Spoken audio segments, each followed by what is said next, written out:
দেখো আজকের এই ক্লাসে আমরা কিছু কমন বাক্য ইংলিশে ট্রান্সলেট করবো। দেখো বাক্যগুলো কি আছে, কাল তাড়াতাড়ি আসতে ভুলো না। হ্যাঁ, এগুলো কিন্তু আমরা সাধারণত বলে থাকি কি, কাল তাড়াতাড়ি আসতে ভুলো না। দেখো তো শিশুটি কাঁদছে, হ্যাঁ কেন? তাহলে এই যে দেখো তো শিশুটি কাঁদছে কেন, এটা কিন্তু প্রশ্নমূলক বাক্য না, প্রশ্ন করছি না, এটা সাধারণভাবে আমরা সাধারণ বাক্য ব্যবহার করবো। তুমি এখন যাও, আমার কাজ আছে। তুমি এখন যাও, আমার কাজ আছে। তারপর কি, আমাকে 4টের সময় তুলে দিও। দেখো আমরা সাধারণত মাকে বা বাবাকে বলি যে পড়াশোনার জন্য বা কোনো কাজের ক্ষেত্রে আমাকে 4টের সময় তুলে দিও। তুমি এখন যাও, আমার কাজ আছে। ব্যাস, এগুলো কি সাধারণত আমরা বাংলাতে অনবরত বলি, কিন্তু আমরা অনবরত যদি ইংলিশে এগুলো চেষ্টা করি, বলা প্র্যাকটিস করি, তবে কিন্তু ইংলিশে আমরা ইমপ্রুভ করতে পারবো। দেখো এখানে কাল তাড়াতাড়ি আসতে ভুলো না, তাহলে কাকে বলা হচ্ছে? যাকে বলা হচ্ছে সেই সাবজেক্ট কিন্তু উজ্জ আছে, ওই জন্য আমরা এখানে ডাইরেক্ট লিখতে হবে ভুলো না। ভুলো না নেগেটিভ, ডোন্ট ফরগেট। কি, ডোন্ট ফরগেট, ভুলো না, অর্থাৎ do not, don't, do not এর সংক্ষিপ্ত। Okay, don't forget, don't forget, don't forget, ভুলো না। কি কিসে ভুলো না? ডোন্ট ফরগেট আসতে, কাল। তা ডোন্ট ফরগেট আসতে, আসার কথা, এটা যেন ভুলো না। তাহলে আমরা এখানে লিখতে পারি যে don't forget to come, to come, আসতে ভুলো না, তাড়াতাড়ি। এবার লিখবো তাড়াতাড়ি, আর্লি, আর্লি, আর্লি মানে কি, তাড়াতাড়ি আসতে ভুলো না। কবে? কাল, টুমরো। দেখো টুমরো।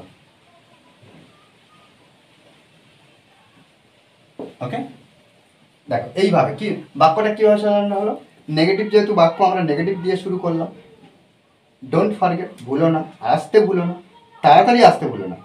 এবার যখন ওটা যুক্ত করবো তখন কী হয়ে যাচ্ছে না, আগামীকাল তাড়াতাড়ি আসতে ভুলো না। ব্যাস, সাধারণভাবে আমরা এই ধরনের বাক্যগুলো আমরা বলবো।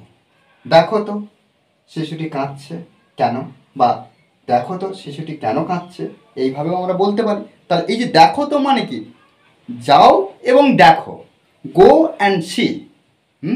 তাহলে এখানে আমরা এটা লিখতে পারি, go and see, go and see, যাও এবং দেখো। গো অ্যান্ড সি, যাও এবং দেখো। কি দেখবে? শিশুটি কেন কাঁদছে। আমরা প্রশ্ন করছি না। দেখো যদি প্রশ্ন করতাম কি পজিশনে আসে, দেখো এখানে আমরা বলবো যে দেখ, যাও এবং দেখো শিশুটি কেন কাঁদছে। ওয়াই, ওয়াই দ্য চাইল্ড, কেন শিশুটি, কেন শিশুটি কাঁদছে, অর্থাৎ ছে, কাঁদছে কিছু সময় ধরে চলছে। এটা আমরা কন্টিনিউয়াসলি লিখতে পারি। কোন কন্টিনিউয়াস, প্রেজেন্ট না পাস্ট? প্রেজেন্ট। কেন? আমরা কাঁদছিল কিছু সময় ধরে, এরা বলা হয়নি, তাহলে কাঁদছে প্রেজেন্ট। তাহলে the child is crying. Okay, why the child is crying, কেন শিশুটি কাঁদছে, কেন শিশুটি কাঁদছে। যদি প্রশ্ন হতো তখন আমরা কি করতাম, ডব্লিউএইচ ওয়াট, কেন, এটা আমরা প্রথমে আনতাম, হোয়াই দিয়ে শুরু করতাম, তারপর এই যে ইজটা, হেল্পিং ভার্বটা আমরা সাবজেক্টের আগে বসাতাম। তখন কি হয়ে যেত, why is the child crying, তারপরে প্রশ্ন চিহ্ন। এইভাবে কিন্তু আমরা তৈরি করতাম। তারপরে কি, তুমি এখন যাও। তুমি এখন যাও, এটা সাধারণত আমরা সাবজেক্ট প্রথমে বসাবো, ইউ গো নাও। তুমি এখন যাও, তুমি যাও এখন। ব্যাস, আমরা তো সবসময় সাবজেক্টের পরে আমরা ভার্ব বসাই, যদি হেল্পিং ভার্ব যদি না থাকে তাহলে মেন ভার্ব বসাই, এটা সাধারণ ব্যাপার। আমার কাজ আছে, তাহলে এখানে লিখতে পারি I have to do, to do the work. কেন এরকম লিখলাম, হুম, আই হ্যাভ আমার আছে, টু ডু, টু ডু করার, কি কাজ করার। হ্যাঁ, পুরো ভেঙে বললে তাহলে I have to do the work, আমার কাজ করার আছে, অর্থাৎ আমার কাজ আছে, এইভাবে আমাদের বলতে হবে।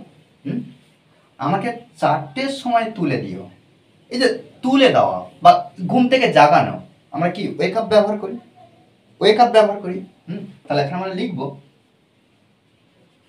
ওয়েক মি আপ, লিখবো কেন ওয়েক মি আপ, তাহলে কাকে তোলার কথা বলেছে, আমাকে, জাস্ট ওয়েক আপের মাঝখানে মি ব্যবহার করবো, ওয়েক মি আপ, আমাকে তুলে দিও। কটার সময়, 4টের সময়, নির্দিষ্ট করে 4টের সময় বলা আছে, তাহলে আমরা এখানে অ্যাট ব্যবহার করবো, কি অ্যাট, একটা প্রিপোজিশন, অ্যাট 4 o'clock। ওকে, দেখো, আর আর শেষে থাকো এই বাক্যটা আমাকে অবশ্যই কমেন্ট বক্সে জানাবে কি, এবার একটু বিশ্রাম করো, জাস্ট এই বাক্যটা একটু প্র্যাকটিস করবে, আমাকে কমেন্ট বক্সে জানাবে কেন, কারণ প্র্যাকটিসের বিকল্প কিছু নেই।